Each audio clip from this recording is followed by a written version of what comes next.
নিয়ে আন্দোলন শুরু থেকে এ পর্যন্ত কেন আপনাকে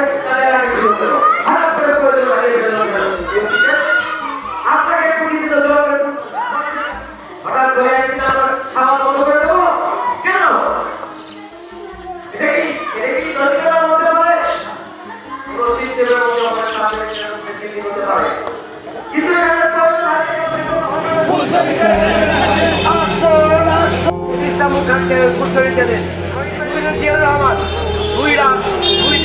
এই খাতে একটি জাহাজে জাহাজ সেই সময় সেখানে রাত্রি যাপন করছেন এবং এই পথে গেছেন।